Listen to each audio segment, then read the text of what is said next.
네, 우리 보좌의 축복을 누리는 393 기도, 이 기도함으로 아침 예배 시작하도록 하겠습니다. 우리 함께 기도하겠습니다. 살아계신 하나님 아버지 감사합니다. 이 시간도 그리스도 안에 붙잡고 오늘에는 기도하게 하시니 감사합니다. 주는 그리스도시요 살아계신 하나님 아들이심을 믿습니다. 예수님은 나를 모든 죄를 사하신 나의 참 제사장이요 나를 사단의 손에서 건지신 나의 참된 의요 나에게 영원한 생명을 주신 나의 참 선지자이심을 믿습니다. 그리스도는 내 인생 모든 문제의 답이시며 내 삶의 주인이심을 고백합니다. 지금 이 시간 기도하는 나에게 주의 성령으로 충만하게 역사하여 주옵소서.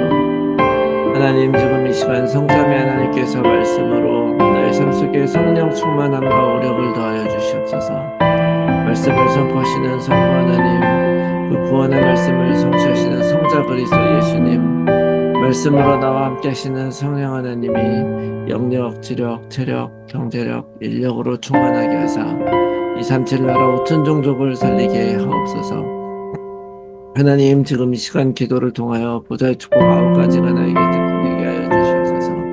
보좌의 축복, 시공간 초월, 237 살리의 빛이 내게 충만히 임하여 하나님의 형상과 생기가 회복되어 원래 주셨던 에덴의 축복이 임하게 하옵소서.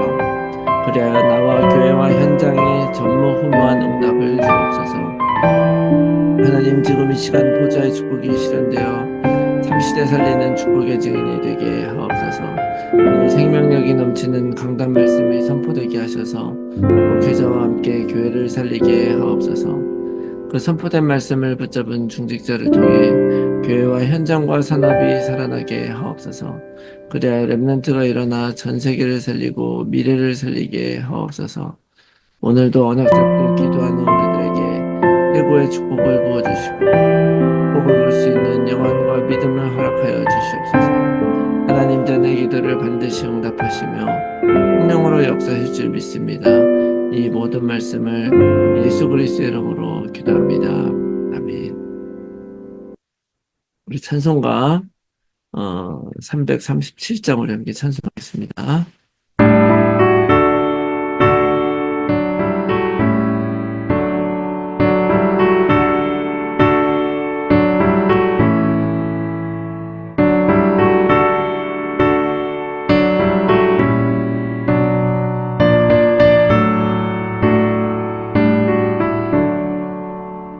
내 모든 시험 무거운 짐을 주 예수 앞에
아멘. 네, 오늘 아침에 하나님께서 주시는 말씀, 히브리서 5장 1절에서 14절 말씀입니다. 히브리서 5장 1절에 14절 말씀 제가 읽겠습니다. 대제사장마다 사람 가운데서 택한 자이므로 하나님께 속한 일에 사람을 위하여 예물과 속죄하는 제사를 드리게 하나니 그가 무식하고 미혹된 자를 능히 용납할 수 있는 것은 자기도 연약에 휩싸여 있음이라. 그러므로 백성을 위하여 속죄제를 드림과 같이 또한 자신을 위하여도 드리는 것이 마땅하니라. 이 존귀는 아무도 스스로 취하지 못하고 오직 아론과 같이 하나님의 부르심을 받은 자라야 할 것이니라. 또한 이와 같이 그리스도께서 대제사장 되심도 스스로 영광을 취하심이 아니요 오직 말씀하신 이가 그에게 이르시되 너는 내 아들이니 내가 오늘 너를 낳았다 하셨고 또한 이와 같이 다른 데서 말씀하시되 내가 영원히 멜기세덱의 반차를 따르는 제사장이라 하셨으니 그는 육체에 계실 때에 자기를 죽음에서 능히 구원하실 이에게 심한 통곡과 눈물로 간구와 소원을 올렸고 그의 경건하심으로 말미암아 들으심을 얻었느니라. 그가 아들이면서도 받으신 고난으로 순종함을 배워서 온전하게 되셨은즉 자기에게 순종하는 모든 자에게 영원한 구원의 근원이 되시고 하나님께 멜기세덱의 반차를 따른 대제사장이라 칭하심을 받으셨느니라. 멜기세덱에 관하여는 우리가 할 말이 많으나 너희가 듣는 것이 두나무로 설명하기 어려우니라. 때가 오래되었으므로 너희가 마땅히 선생이 되었을 터인데 너희가 다시 하나님의 말씀의 초보에 대하여 누구에게서 가르침을 받아야 할 처지이니 단단한 음식은 못 먹고 젖이나 먹어야 할 자가 되었도다. 이는 젖을 먹는 자마다 어린아이니 의의 말씀을 경험하지 못한 자요. 단단한 음식은 장성한 자의 것이니 그들은 지각을 사용함으로 연단을 받아 선악을 분별하는 자들이니라. 아멘. 할렐루야. 오늘도 하나님의 은혜로 새로운 하루를 맞이하게 되었습니다.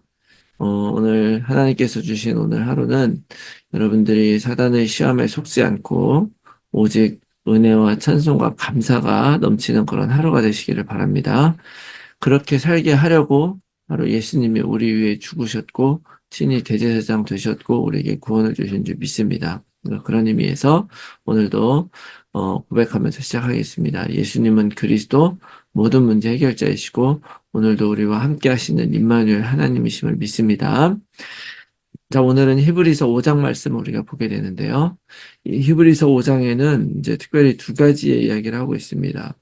그 중에 이제 첫 번째는 뭐냐면 예수님이 바로 하나님이 택하셔서 대제사장이 되셨다고 하는 것이죠. 어, 오늘 그 말씀 중에는 이제 사람 중에서 대제사장이 되는 사람들이 있는데, 그래서 그동안에 이제 유대인들에게는 대제사장이 쭉 이어져 왔었죠. 근데 이제 그 대제사장은 사람 중에서 선택이 되는 것이기 때문에 그 자신도 이제 부족함이 있다는 거예요.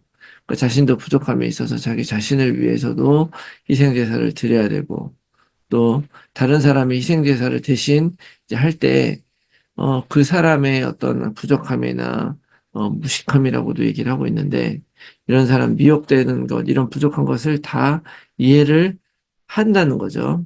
그래서 어떻게 보면 이 대제사장 되는 것이 굉장히 영광스러운 일이고, 그래서 그 대제사장이 다른 사람들의 구원을 위해서 많은 것들을 하는 그런 사람인데, 그런 인간 대제사장들보다도 더 훨씬 존귀하게 우리에게 대제사장 되신 분이 그리스도시다.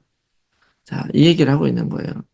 자, 어떻게 그가 예수님이 하나님이 세우신 대제사장이 됐냐? 이거는 성경이 기록을 하고 있다는 거죠. 그러면서 오늘 멜기세덱이라고 하는 인물이 나와요.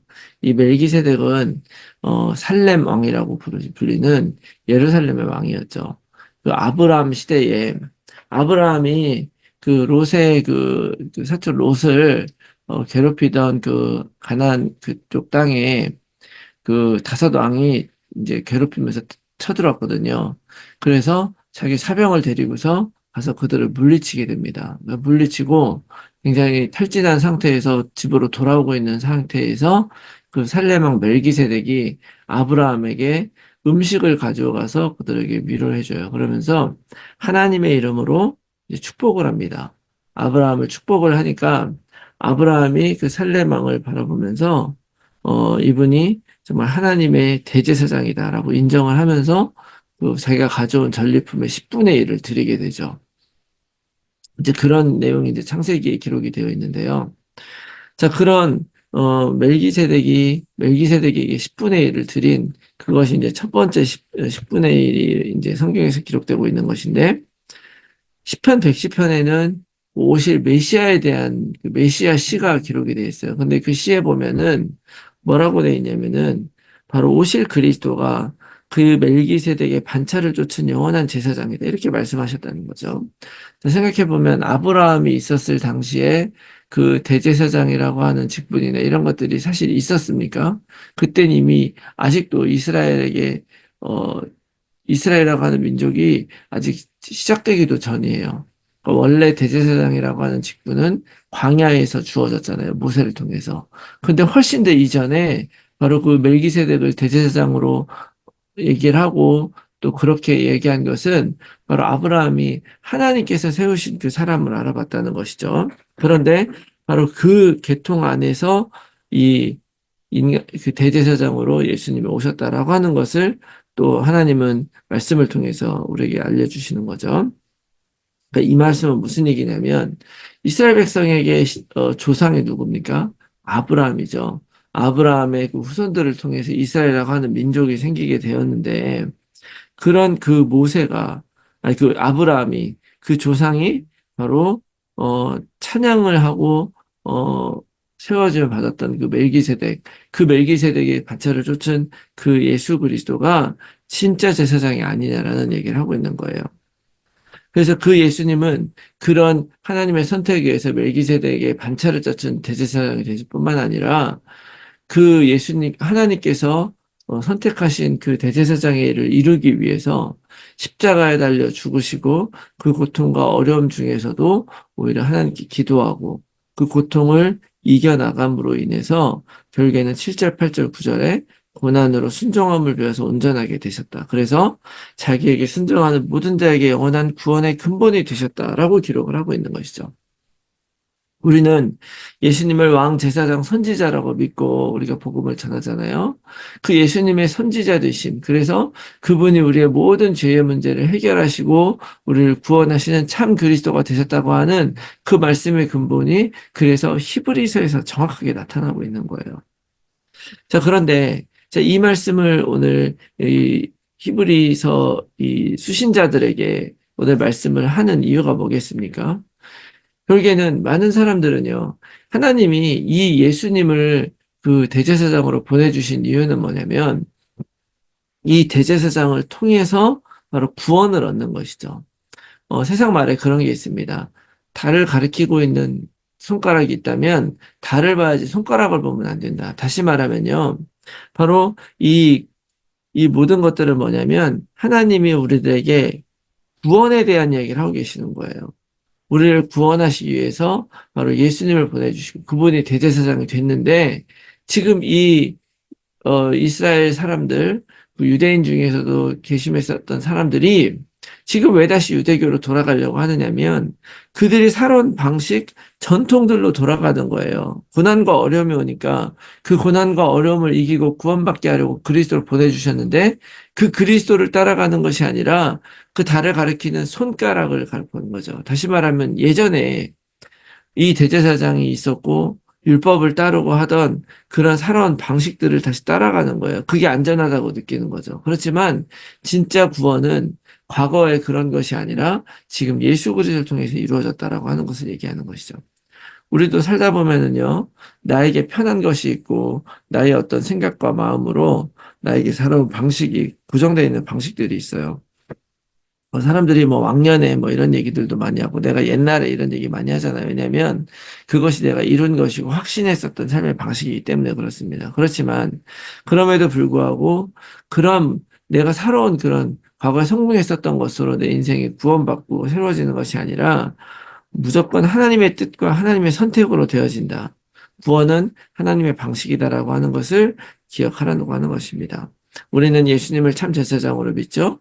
그 제사장은 사람을 구원하는 것이 아니라 바로 사람을 구원하기 위해서 하나님께 주신 방식이에요. 그렇다면 그 모든 방식을 완전히 이루신 예수 그리스도를 나의 참 제사장으로 붙들고 그 예수 그리스도의 십자가의 죽음과 부활에 내가 참여하게 될 때 우리들은 예수 그리스도를 통해서 또한 구원받는 하나님의 자녀로 살아가게 될 줄로 믿습니다. 그래서 오늘 우리의 삶 가운데서 우리가 다시 한번 이 말씀 붙들기 바랍니다. 그래서 정말 오직 예수 그리스도를 고백할 때 우리들은 다른 세상의 방식과 나의 의가 아니라 오직 믿음으로 구원받아 하나님의 백성으로 살아가게 될 줄로 믿습니다.